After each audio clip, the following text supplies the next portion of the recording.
پیش کیا جائے. اس لیے پیغمبر صلی اللہ علیہ وسلم نے ایک بڑی زبردست حدیث مجھے یاد آتی ہے. آپ صلی اللہ علیہ وسلم نے کہا, بخاری مسلم کی حدیث, آپ صلی اللہ علیہ وسلم کہتے ہیں کہ میری باتوں کو جوں کا توں دوسروں تک پہنچاؤ. ہو سکتا ہے جو پہنچا رہا ہو اس سے کہیں زیادہ سننے والا اس بات کو سمجھ جائے. کیوں بیان کیا آپ صلی اللہ علیہ وسلم کی بات؟ پہنچانے والا تو لفظ وہ لفظ یاد کر کے پہنچا رہا ہے, متن کو جوں کا تو پہنچا رہا ہے, حالانکہ اس نے اس کی گہرائی کو سمجھا نہیں.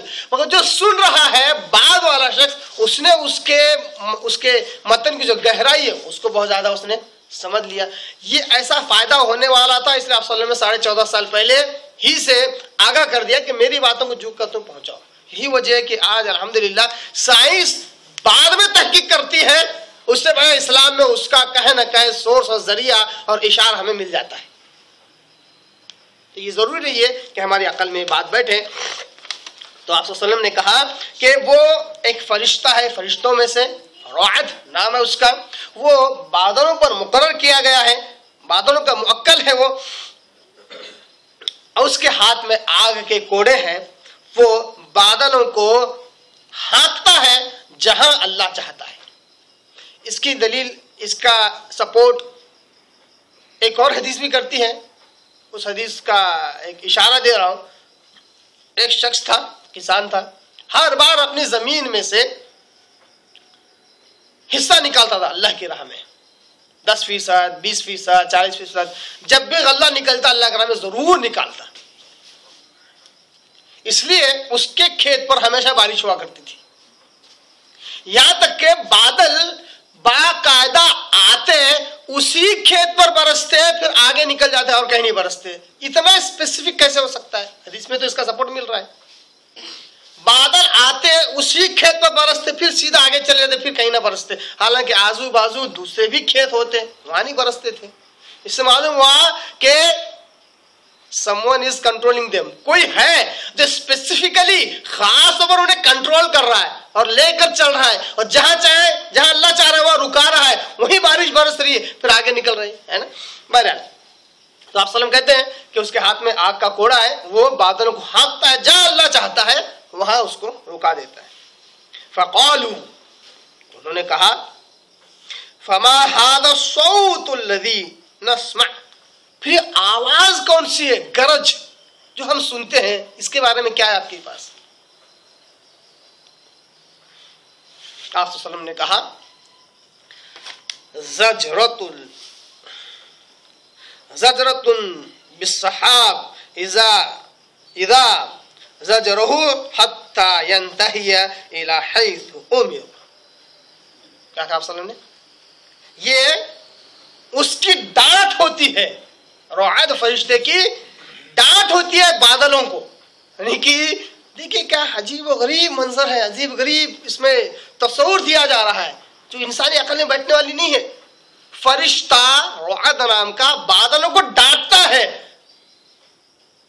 زجرۃ بالسحاب, بادلوں کو جو وہ ڈانٹتا ہے, یہ وہ ڈانٹ ہوتی ہے جو گرج کی طرح ہمیں سنائی دیتی ہے جب وہ انہیں ڈانٹتا ہے تاکہ انہیں وہاں لے جائے جہاں تک لے جانے کا اسے حکم ملا ہے.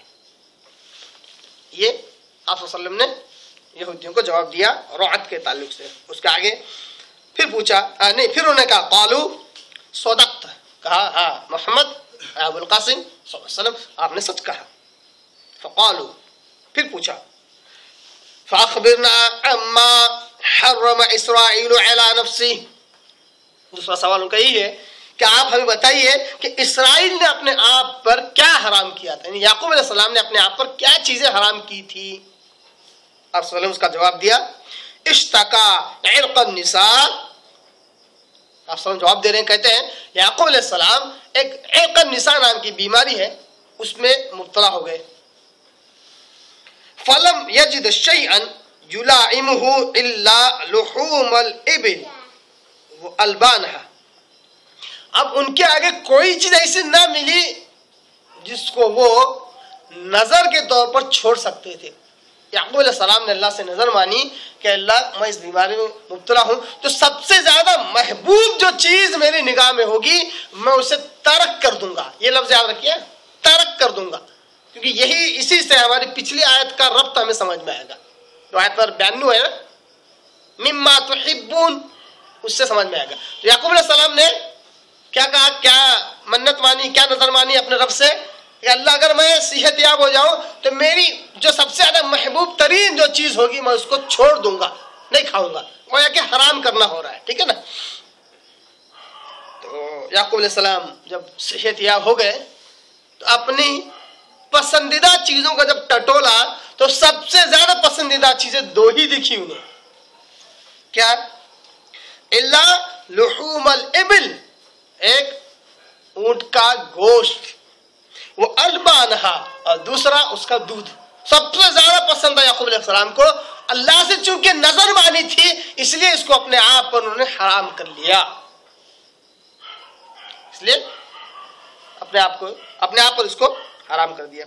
فَلِذَلِكَ حَرَّمَهَا، ان کا ایسا کرنا اس چیز کو حرام کر دیا، ان کے لیے حرام کر دیا گیا. قالوا صدقت، کہا آپ نے سچ کہا. یہودیوں نے اس کی مطابقت بھی کی، مانا بھی کہ آپ نے سچ کہا. اس آیت میں جو اسرائیل نے یعنی یعقوب علیہ السلام جب اپنے آپ پر حرام کیا تھا وہ کون سی چیزیں ہیں، ان 2 چیزوں کا پتہ ہمیں سنن ترمذی حدیث نمبر 3117 سے معلوم ہوا کہ وہ اونٹ کا گوشت اور اس کا دودھ تھا جو یعقوب علیہ السلام نے آپ پر حرام کیا تھا، معلوم ہوا. اب یہاں پہ کچھ اشکال پیدا ہو سکتے ہیں کہ یعقوب علیہ السلام نے اپنے آپ پر حرام کیوں کر لیا. اصل میں یعقوب علیہ السلام نے نظر مانی تھی اس لیے انہیں صرف ترک کیا. اب وہ اللہ ہے کہ جب کسی نبی کو کسی قوم کی طرف بھیجتا ہے تو ان کا ہادی، ان کا رہبر، ان کا مطیع بنا کر بھیجتا ہے. نبی کے اعمال کبھی کبھی اللہ کے لیے دلیل بن جاتے ہیں، اللہ اسے ہی شریعت بنا دیتا ہے. تو اسرائیل کا، یعقوب علیہ السلام کا اپنے آپ پر ان چیزوں کا ترک کر دینا، اللہ نے اس کو حرام ہی کر دیا. اللہ نے اس کو